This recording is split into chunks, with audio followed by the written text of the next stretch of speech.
Welcome into another episode of Full Count Detroit. It is Friday, June 27th. The Tigers got the win yesterday on June 26th, 8-0 over the Athletics. An amazing pitching performance from Detroit ends. We'll get into that a little bit later, along with game MVP around the Central. And then we'll switch things up today. We're going to do a deep dive into two different Tigers and how they're helping the Detroit Tigers perform in their own two separate ways, defensively and then hitting in the pinch hitting slot of things. And then after that, we'll go into a Twins preview and how the Tigers are on Sunday Night Baseball for the first time in what feels like forever outside of that Yankees game last August. First, we'll dive into the game last night, or yesterday afternoon, I should say. It was a great outing. Detroit ends, able to go strong, played amazingly. He was pitching well, finding corners, kept that ball kind of out of the middle of the zone. Couple runners get on the third, able to get out of it though with a huge 5-4-3 double play. Strike out Kurtz and Muncy. 1-2-3 in the fifth. Amazing performance there. Switched over to the bullpen, inning-ending double play in the sixth. Top seven. Couple failed double plays, but get out of it with zero damage. Chase Lee 1-2-3 in the eighth, and then Vest comes in, shuts it down. Batting wise, this Tigers team needed this game. Torque bomb in the second. Bottom third, Meadows struggling, gets a single. Torres walks on 9 pitches. Jahmai Jones, we'll get into him a little bit later. He's one of those Tigers we're going to deep dive into. Rips a double down the line, taking those extra bases. Scores two. The Tigers able to get out to that 3-0 lead. Bottom four, Zach McKinstry, dead sprints, turning a single into a double. Baez gets a chop single. Failed double steal, gets McKinstry out. Rogers walks, Meadows grounds out in that fifth 1-2-3. Bottom six, Zach McKinstry strikes again with a two-out single and a stolen base. Great play from Gio Urshela to come out off the bag though on Zach or not Zach McKinstry, Javi Baez, I believe it was, who hit a ground ball back, and then they had to make a play, and Gio Urshela had to come off that bag and make an amazing play at the plate to get Zach McKinstry, who was just going in case there was a bobble of some sort. And then at the bottom of the seventh, I should say, Meadows singles up that middle. Torres hit a home run that I don't even think he knew if it was going out. And then on a ball to right field, made it 5-0. Carpenter singles, and then Green in that double play. Bottom eight, Torque singles, Perez singles, two on, nobody out, and a two RBI triple from today's MVP, Zach McKinstry. An amazing game from him, 3 for 4, two RBIs, a single, double, a triple home run away from the cycle. He is second in the MLB behind Corbin Carroll in triples, 5 triples in the month of June. He's already at a career high in triples, on pace, I should say, for a career high in average, and it's going to be a career best season if he can keep it up. Here's a stat. There's two stats here. He's on pace for 16 triples, which would be the most triples in Detroit Tigers history since Curtis Granderson in 2007. And then Tigers who have had 280 or fewer plate appearances and 8+ triples in their first 73 games. The list is short. Delos Drake, Sam Crawford, who's the MLB leader all time in triples, George Burns, Eddie Aintsmith. All those guys are before or during or before World War One, and then Rajay Davis in 2015 and Zach McKinstry in 2025.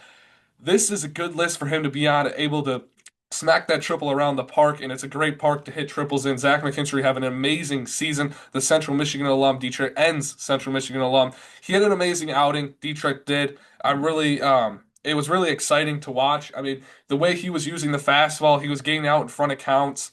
He was setting it up. A couple 1-2-3 innings in his first game in the MLB since 2021. An amazing outing from him. But Zach McKinstry couldn't have had a better game, really. I mean, a home run would have had a cycle there, but an amazing out game from him. We'll go around the Central.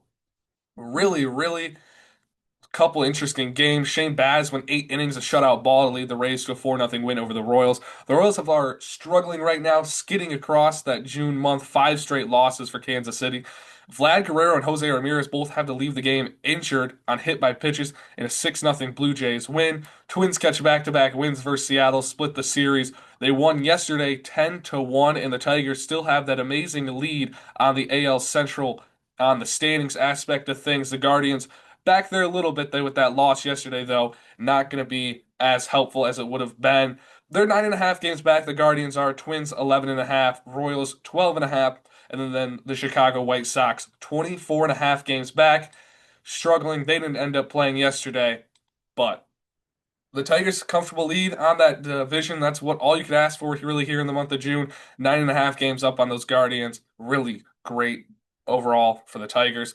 We're going to dive into Dillon Dingler's defense behind the plate. He didn't play yesterday, but still an outstanding ball player. Dillon Dingler has been behind the plate in these last couple weeks. And you really think about it, what would have happened if Jake Rogers didn't end up getting hurt at the beginning of the year? With Dillon Dingler being as big of a role as he has right now, he was third in AL catcher all-star voting. He was a guy who probably deserved to be there. And you think about guys who are hitting and playing defense, Cal Raleigh is most likely going to be starting in the AL All-Star game. He would be MVP in any other season pretty much, except for Aaron Judge is having a historic season this year.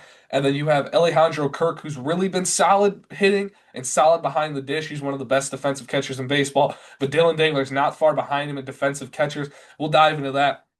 95th percentile in blocks above average, 75th percentile in caught stealing above average, and 96th percentile in framing. He's fourth among catchers in fielding run value and fourth in blocks above average. If you're really into the advanced metrics and advanced stats of baseball, this is going to be a good episode for you. But yeah, Dillon Dingler behind the plate, he's doing amazing. Hitting the ball, he's doing amazing. He's one of those guys who's been trustworthy in this Detroit Tigers team, and he's able to come in day after day, and he's able to play versus righties, and he's able to play versus lefties.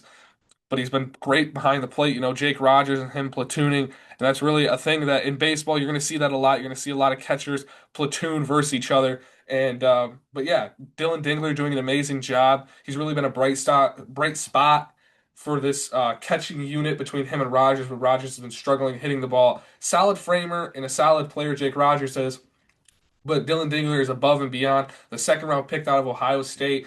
He was picked behind Spencer Torkelson, the Tigers, when they took 101 Torkelson. And then the second round, they were able to take Dillon Dingler. But it's been amazing. Dingler's been playing a great, like I've been saying. And there's really, I mean, it's amazing to have a defensive catcher like Dillon Dingler where teams are really starting to not really run on him because they know how good his arm is. And it's a huge value behind the plate. It's one of the most valuable positions where you can have a guy who can hit and also play defense.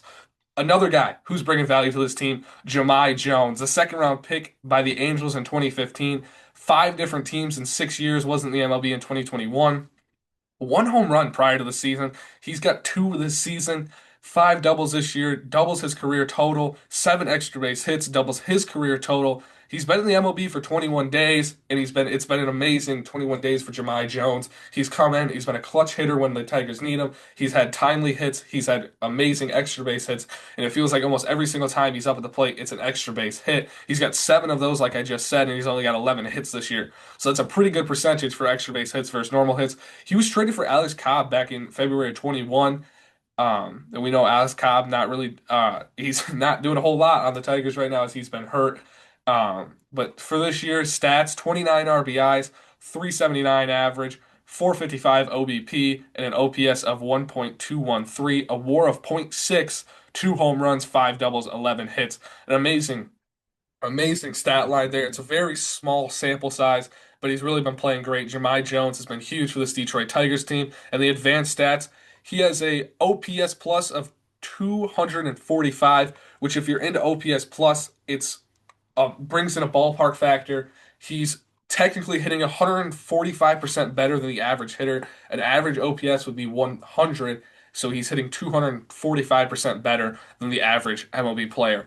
His hard hit rate of 70%, the MLB average on the hard hit rate is 39.2%. He's got an average exit velocity of 94 miles per hour, the MLB average of 88.3. Obviously, those numbers are going to be a little bit higher than they usually would be for some other guys, but it's just a small sample size, and really, he's doing the best he can, and he's doing amazing with the sample size he has. Not a whole lot of opportunities being sent or being brought up when Ibanez got sent down. Not a whole lot expected on Jahmai Jones, and he's really filled those shoes, and he's filled multiple other shoes for this Detroit Tigers team. He's really led to some wins, some late timely hitting, some clutch hitting for Jahmai Jones. He's been amazing all season long. We'll get into a series preview. The Tigers take on the Twins this weekend. Sawyer Gipson-Long gets the ball in game one. Twins will have a bullpen game in game two. It's Casey Mize versus Bailey Ober. And then Sunday Night Baseball, the Detroit Tigers take on the Twins. It's Skubal versus Paddock. We'll go to game one, dive into those numbers for our starting pitchers. Sawyer Gipson-Long, no decisions on the year. 4.58 ERA with a whip of 1.08, 17 innings of work, 17 hits allowed, 13 strikeouts, 2 walks, and 3 home runs versus what looks like it's going to be a bullpen day for that Minnesota Twins roster. But it's definitely going to be interesting how Byron Buxton able to attack this Tigers roster. You got Royce Lewis on the IL, and that's the thing that Twins have been struggling with recently, and for the last couple of years, I should say, is guys staying healthy. Correa hasn't been healthy the last couple of years. Buxton's really struggled with health. Royce Lewis was hurt for all of last year, I believe. But yeah, I mean, Sawyer Gibson-Long being the righty, it's righty on righty for Buxton. He's got 17 home runs. Riley Green 17 home runs. 279 average Byron Buxton has, an OBP of 345 and a slugging of 553. So his OPS there is pretty high, just around the 900th number, or it should be 897, I should say, actually. 48 RBIs, like I said. Riley Green. That's going to be a good comparison. Those two are going to be your two batters to watch this series is Byron Buxton versus Riley Green. And yeah, if a Tiger's going to get it done to hit a home run tonight, I think it's going to be Wenzel Perez.